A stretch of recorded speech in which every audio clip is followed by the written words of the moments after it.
Hello students, आज हम पढ़ने जा रहे हैं paragraph writing. What is paragraph writing?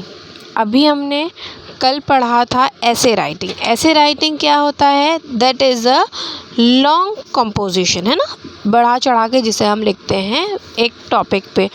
आज हम पढ़ने जा रहे हैं paragraph writing. Paragraph writing is a short composition.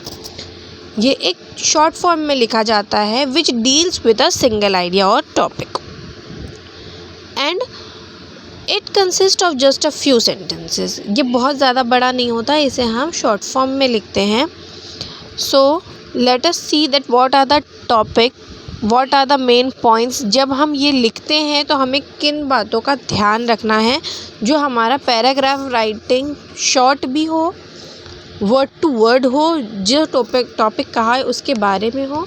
और उसके बाद मैं आप लोगों को एक प्रैक्टिस सेट करवाऊँगी, जैसा कि मैं हर टॉपिक के साथ करवाती हूँ। So what are the main points? First point, each sentence in the paragraph should be connected to the main topic of the paragraph. जो मेन टॉपिक दिया है उसमें आप एक ही पैराग्राफ आपको लिखना है, लेकिन उसका एक एक जो वर्ड है, एक एक सेंटेंस है, वो मेन टॉपिक से कनेक्ट होना चाहिए। The idea should be presented logically. That is, ideas connected with the main topic should be arranged according to their importance. ठीक है, ये नहीं आपने कभी कुछ लिख दिया कभी कुछ लिख दिया। आपको पहले उसका, जैसे कि हर चीज़ का हम पहले एक रफ आइडिया अपने माइंड में सेटअप करेंगे, उसके बाद हम लिखना स्टार्ट करेंगे। Third cheese, the main theme of the paragraph should be presented in one sentence of the paragraph, generally the first. ठीक है, जो उसका फर्स्ट पैराग्राफ होगा उसको आप बहुत अच्छे से फर्स्ट पैराग्राफ से ही लिखना स्टार्ट कर दोगे। The last sentence of the paragraph should sum up the whole idea of the paragraph. और जो लास्ट सेंटेंस होगा वो पूरे पैराग्राफ का कंक्लूजन होगा, यानी वो जो लास्ट सेंटेंस आप लिख रहे हो। आपको ध्यान आया, जब हम ऐसे लिखते थे तो उसमें फर्स्ट सेकंड थर्ड पैराग्राफ में हम डिवाइड करते थे, लेकिन इसमें हम किस पे डिवाइड करते हैं? अलग अलग सेंटेंसेस पे डिवाइड करना है हमें। ठीक है, एंड द मेन थिंग, इसमें 3 टाइप होते हैं।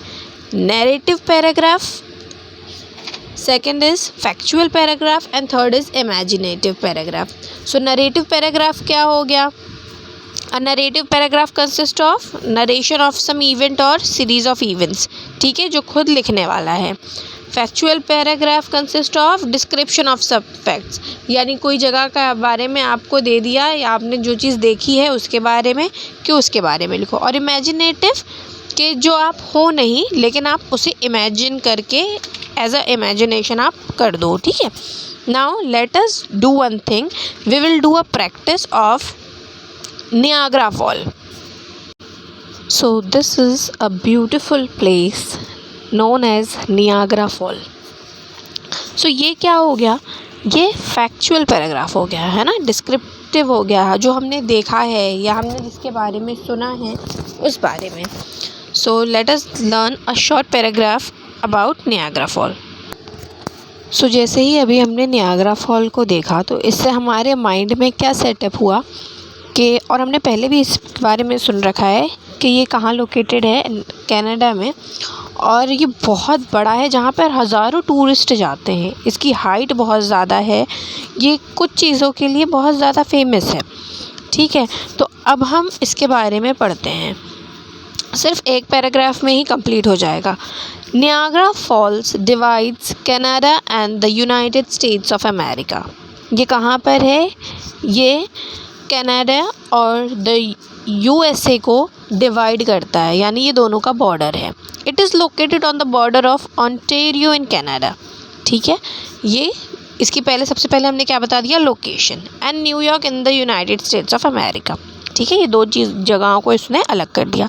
It's total height is 167 feet and it is one of the largest waterfalls in the world. ठीक है, ये तो हमें पता है कि सबसे बड़ा वाटरफॉल है, इससे बड़ा दुनिया में कोई भी वाटरफॉल नहीं है। Niagara Falls is famous not just for its beauty. ये सिर्फ अपनी खूबसूरती के लिए नहीं है सिर्फ, और किस चीज़ के लिए ये बहुत ज़्यादा वैल्यूएबल है, but it is also a valuable source of hydro electric power.